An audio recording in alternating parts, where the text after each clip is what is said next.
Mantenha-se bem informado sobre política, economia, gestão, artes, esportes e estilo de vida, acessando diariamente o blog Ponto de Vista, blog.pontovista.com.br, o blog do seu dia a dia. Programa Ponto de Vista com Nelson Freire. Oferecimento Sebrae RN. Seja qual for o seu negócio, existe um Sebrae para você. Consórcio Eldorado, seu sonho sem juros. Ligue 4008-6868. Ester Bom, surpreenda-se. Novos sabores, muitas delícias.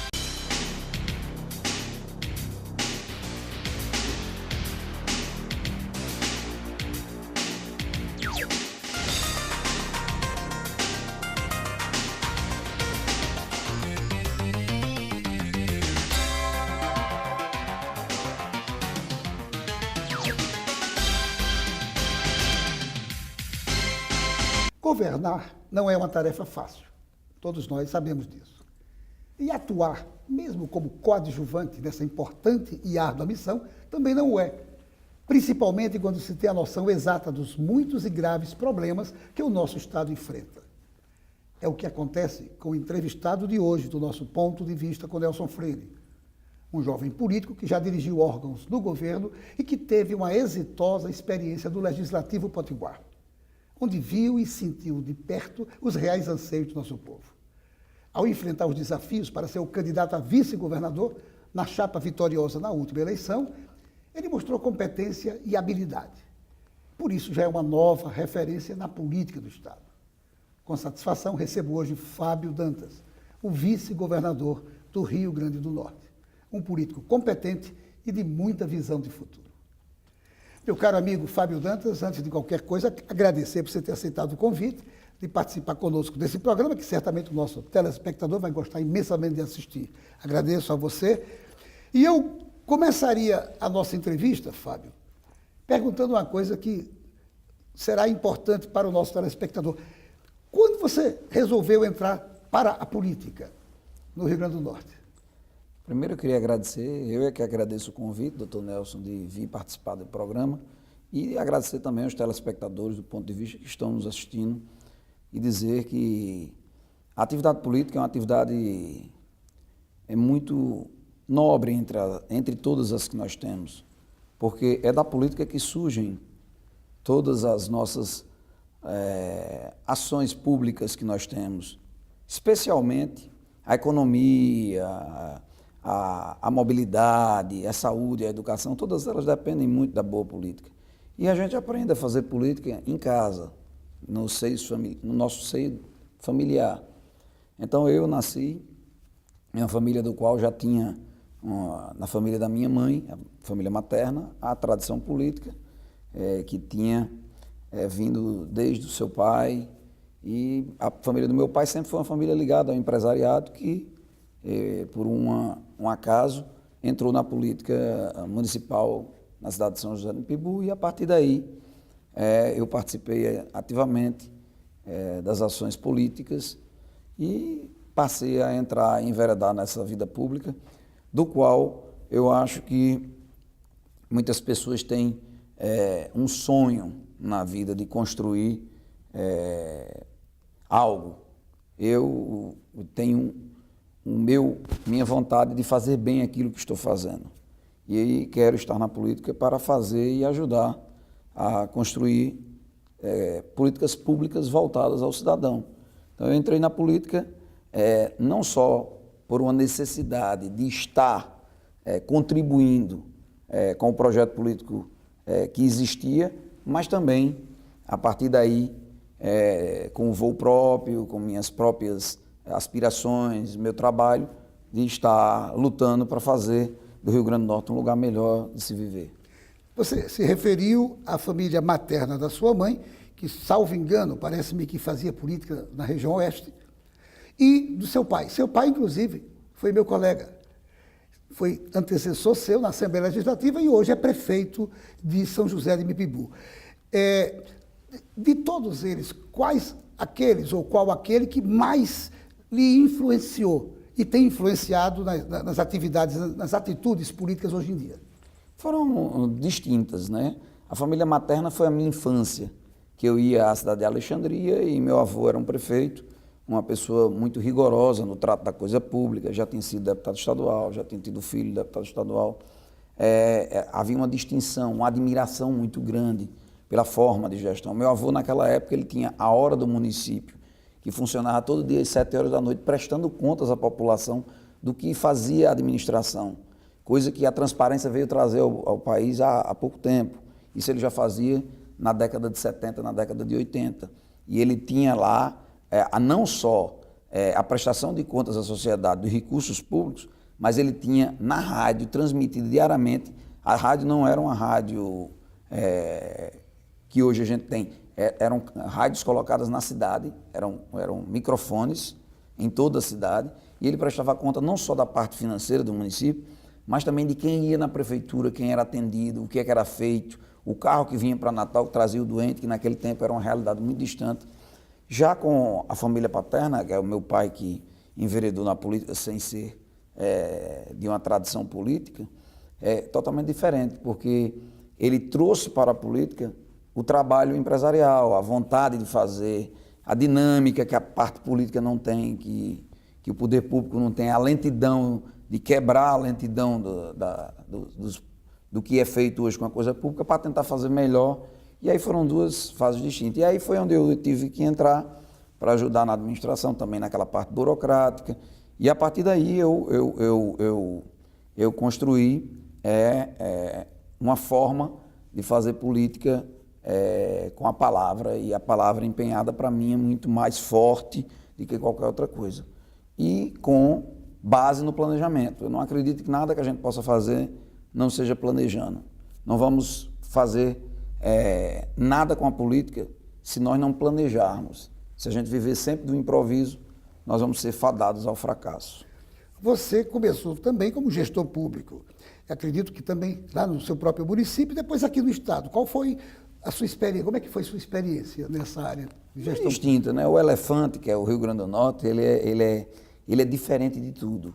Governar o estado, governar ações no governo do estado, são muito diferentes do município. O município você tem um poder de decisão, uma resolutividade muito mais rápida. Eu fui secretário de saúde na época de São José do Ipibu, e quando eu entrei na cidade, eu implantei no Rio Grande do Norte a primeira cidade que implantou 100% de programa de saúde da família, que não tinha. Existiam municípios que estavam começando a engatear. Foi a primeira policlínica que foi criada para atender a 32 especialidades em 2002, quando não existia, a gente levar especialidades ao interior do Rio Grande do Norte era difícil. Então, minha experiência como secretário de saúde foi muito exitosa. Eu entrei no município com 7 médicos, deixei o município com 103 médicos na época. Então, foi uma certa diferença que a gente colocou naquela época. E conseguimos ter sucesso naquele trabalho. Já depois, posteriormente, eu assumi a direção do Instituto Técnico Científico de Polícia, o ITEP, do qual nós conseguimos fazer um trabalho na época com as condições que nós tínhamos, que eram os recursos próprios, pois a polícia técnica, a perícia técnica, ela nunca foi prioridade para nenhum governo, né? Mas na época nós conseguimos, com a receita própria, fazer muitas ações no órgão, inclusive construir uma reforma muito ampla lá na parte da criminalística para colocar lá toda a área de criminalística num prédio antigo da delegacia, isso tudo com recursos da própria identificação. Então foram diferentes os trabalhos, mas o elefante é muito mais complexo, ele tem muito mais interesses. Fábio, você foi eleito deputado estadual pelo PHS e depois você mudou de partido, você foi para o PCdoB, onde você se elegeu vice-governador. Qual o porquê dessa mudança de partido, do PHS para o PCdoB? Olha, na época que eu estava no PHS, eu não tive nenhum problema com a direção estadual, nada que fizesse romper esse vínculo. Na época do qual foi se aproximando o período de encerramento de filiações partidárias para o pleito de 2014, o PHS me comunicou que precisava ter uma nominata do qual pudesse ser construído com candidatos denominados menores do ponto de vista político-eleitoral, para poder tentar eleger um deputado estadual. e teria dificuldade de se coligar com outro partido se eu continuasse candidato a deputado. Então essa foi a opção que o partido me colocou, que seria muito difícil um projeto político manter a nossa candidatura sem uma nominata importante no partido que pudesse dar a possibilidade de se eleger. E de comum acordo nós conversamos e eles me deram a autorização para sair do partido e eu procurei uma agremiação que parecesse com os meus pensamentos políticos, as minhas ideias, o modo de fazer política e não sofrer a pressão partidária de se tomar uma legenda, de se proibir de ser candidato, um partido que fosse afinado com o discurso de progressista do nosso país. Então foi mais ou menos nessa linha. Foi mais ou menos nessa linha. É. Não saia daí, nós voltamos em instantes para o nosso segundo bloco.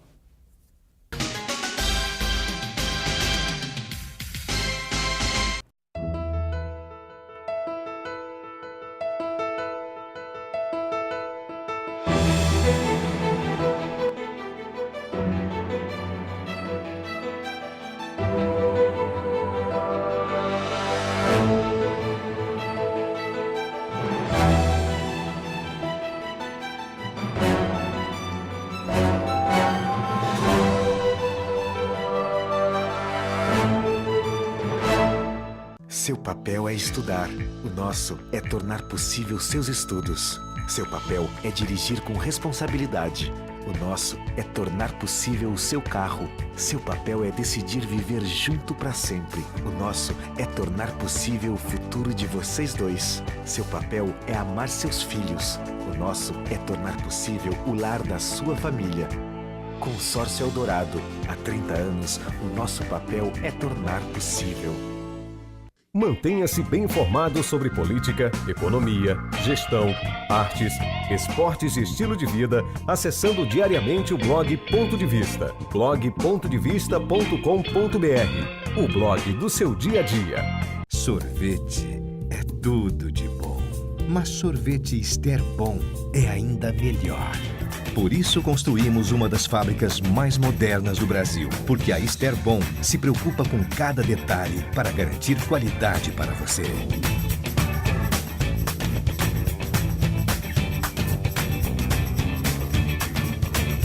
Experimente e surpreenda-se. Ester Bom.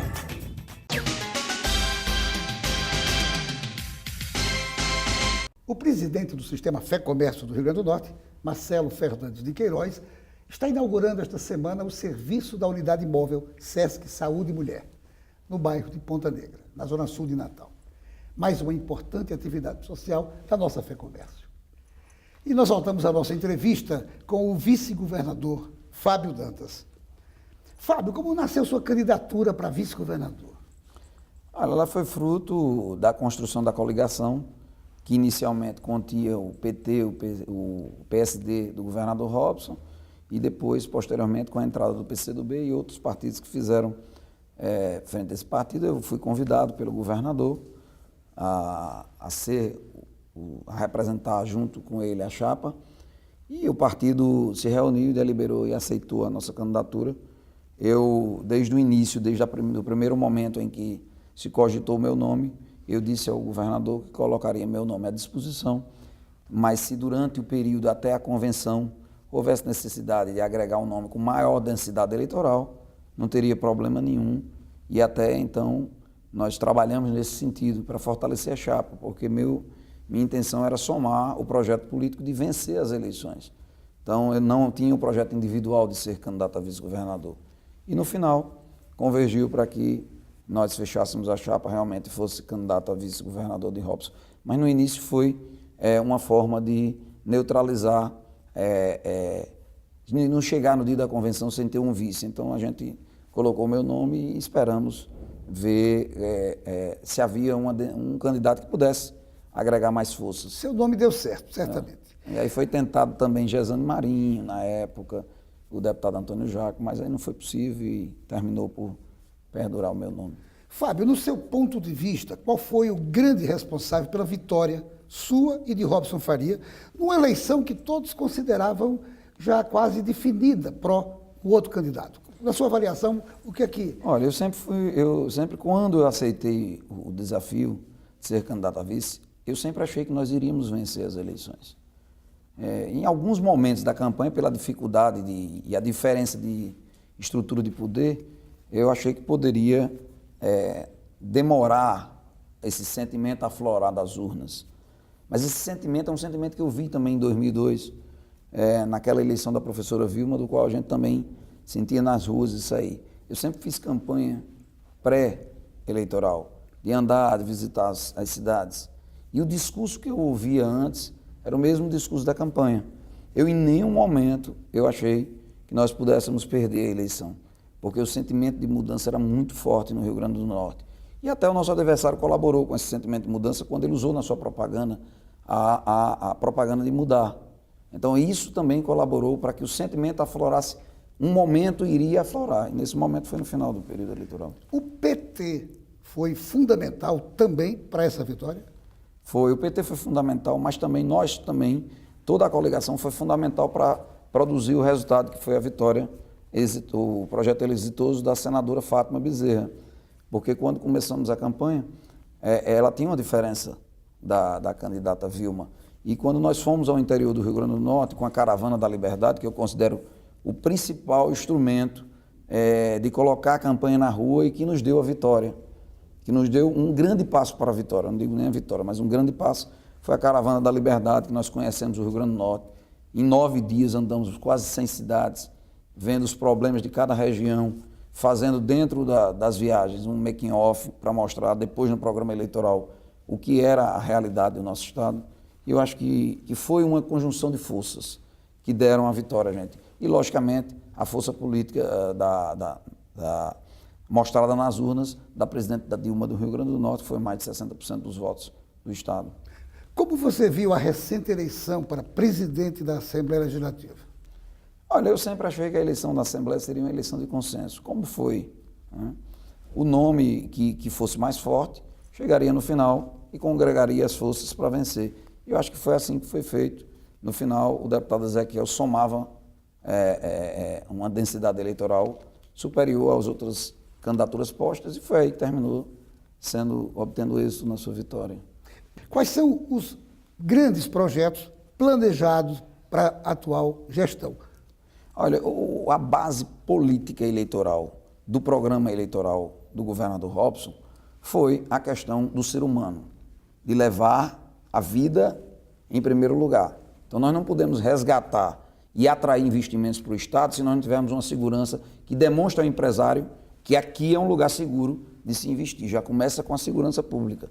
Nós não podemos melhorar o turismo se o turista chegar na Pipa, que é o principal ponto de atração do turista ao Rio Grande do Norte, se lá na Pipa não tiver um hospital decente que receba bem o cidadão que precise dos serviços públicos do Estado.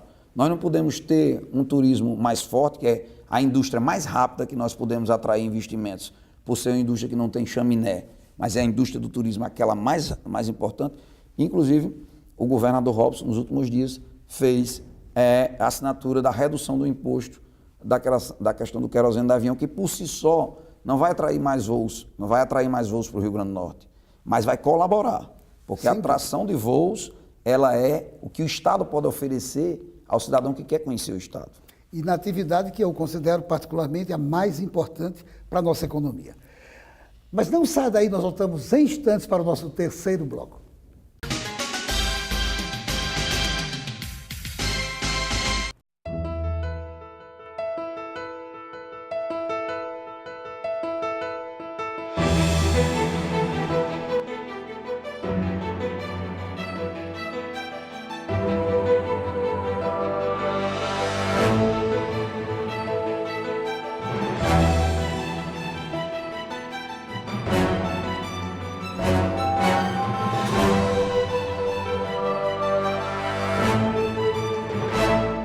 Seu papel é estudar.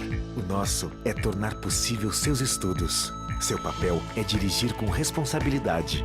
O nosso é tornar possível o seu carro. Seu papel é decidir viver junto para sempre. O nosso é tornar possível o futuro de vocês dois. Seu papel é amar seus filhos. O nosso é tornar possível o lar da sua família. Consórcio Eldorado. Há 30 anos, o nosso papel é tornar possível. Sorvete é tudo de bom, mas sorvete Ester Bom é ainda melhor. Por isso construímos uma das fábricas mais modernas do Brasil, porque a Ester Bom se preocupa com cada detalhe para garantir qualidade para você.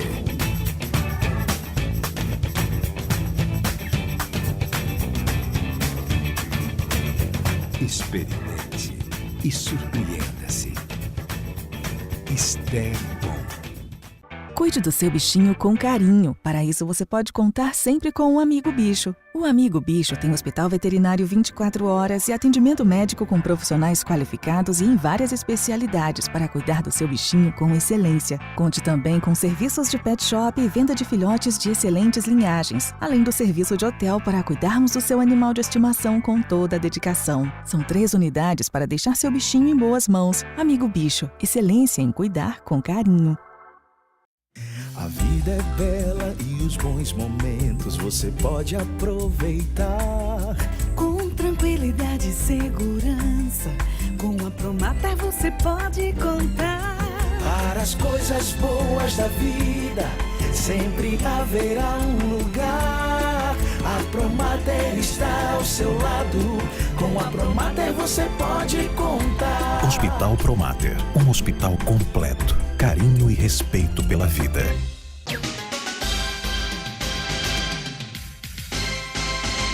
O cooperado da Unicred Natal pode financiar a compra do seu veículo novo ou seminovo, equipamentos utilizados em sua atividade profissional ou ainda adquirir bens móveis e imóveis.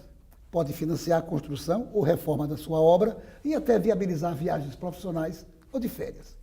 Não é à toa que ela tem 90% de aprovação dos seus cooperados. Informe-se mais pelo telefone 4009-3535. E nós voltamos à nossa entrevista com o vice-governador Fábio Dantas. Fábio, no segundo bloco, na última pergunta, você falou uma palavrinha-chave, segurança. E aí eu lhe pergunto, você que foi vítima recente de alguma coisa relacionada a isso, o que é que o governo do Estado vai fazer ou pretende fazer para garantir segurança pública para os cidadãos? A segurança pública ela é um conjunto de fatores, né? Não é só colocar a polícia na rua que a gente tem que colocar. E nesse início de gestão, o governador conseguiu regimentar um número significativo de policiais em operações e no dia a dia, com o pagamento de diárias operacionais, porque você não tem como colocar o policial na rua numa quantidade pequena que nós temos, o nosso quadro de efetivo da Polícia Militar é muito pequeno, e a gente conseguiu colocar nas ruas mais policiais de uma forma aumentando exatamente o horário de trabalho deles. Mas há necessidade imediata de um concurso público para os policiais, ou a convocação dos 824, que depende ainda da justiça que está decidindo lá. Mas é um conjunto de fatores. Eu estive, doutor Nelson, lá no Ceará e conversei muito com o governador. Na visita, o governador Robson e a equipe, conversamos muito com o governador Cid Gomes, na época, então governador. E ele disse que a cartilha de segurança pública do mundo todinho ele levou para o Ceará. Tudo que era necessário fazer de investimentos ele colocou. E os níveis, os índices de violência não caíram. Muito pelo contrário, eles aumentaram nos últimos anos. Por quê? Porque nessa conjunção de fatores, uma coisa do qual o Poder Executivo também não tem como barrar é a questão da impunidade. Por quê? Porque muitas vezes o crime é associado à falta de punição. Porém, o nosso sistema penal, nosso Código de Processo Penal, ele é muito antigo, ele precisa de reformas, mas ele dá uma certa folga para que possa haver essa sensação ser ampliada quando o cidadão não é preso ou não é condenado a sua pena de uma forma célere. Às vezes, com a demora, pode causar isso aí.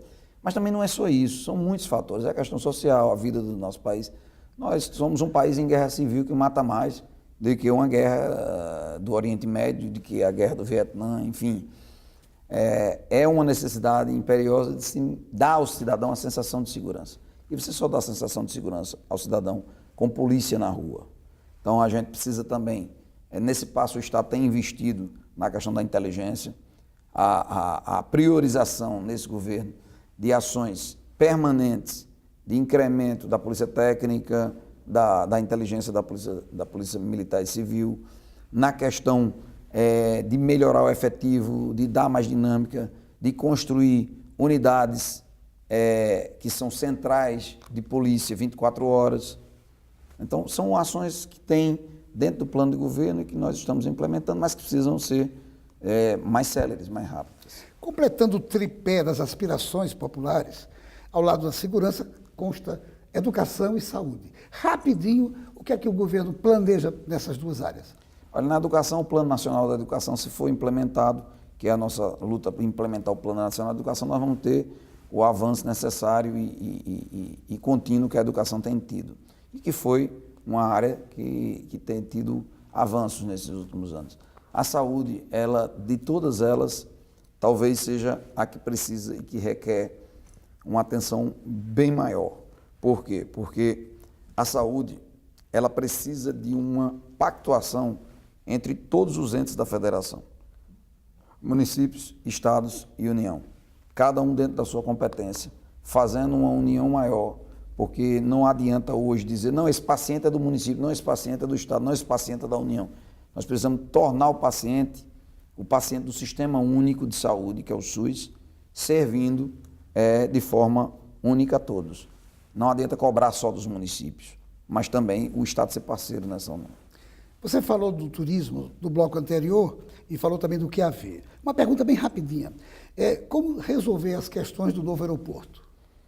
O novo aeroporto ele foi um sonho de uma geração que projetou o aeroporto, do qual eu discordo. Eu acho que o aeroporto poderia ser um grande instrumento daqui a 10 anos. E poderia ser os 2 aeroportos, porque as capitais, algumas capitais têm 2 aeroportos. São Paulo, Rio, o Rio Grande do Norte no futuro terá necessidade de ter um segundo aeroporto, talvez com essa construção desse não tenha. Mas agora os acessos do aeroporto são fundamentais para ser colocados e as vias de acesso para que possa dar uma dinâmica maior e não seja esse atropelo que é o cidadão se dirigir ao aeroporto Aloysio Alves, em São Gonçalo do Amarante. Você e Robson irão participar de alguma frente de governadores para pressionar o governo federal sobre uma possível reforma fiscal, reforma tributária e até mesmo a famosa reforma política? Olha, eu não participei da reunião com o governador lá na Paraíba, dos governadores, mas pelo visto os governadores têm esse sentimento. Quando eu falo em empobrecimento dos estados e municípios, eu também falo da responsabilidade da nossa legislação atual. A legislação brasileira ela incentivou muito as contribuições que não ajudam os municípios. E esse pacto federativo é fundamental para melhorar os estados e os municípios e para poder você fazer a reforma tributária. Então é necessário e imperioso que esse trabalho seja feito para ontem. A necessidade de unir os governadores num pacto federativo amplo para o país que possa modificar a forma de distribuição da fatia do bolo tributário nacional, bem como uma repactuação na geração de emprego e renda através do incentivo às empresas com a redução da carga tributária em detrimento do crescimento produtivo do nosso país. Perfeito. Eu, por mim, ainda tenho muitas outras perguntas, Fábio, mas o nosso diretor está dizendo ali, como sempre acontece, quando a entrevista é boa, sempre acontece isso, está dizendo que o tempo passou.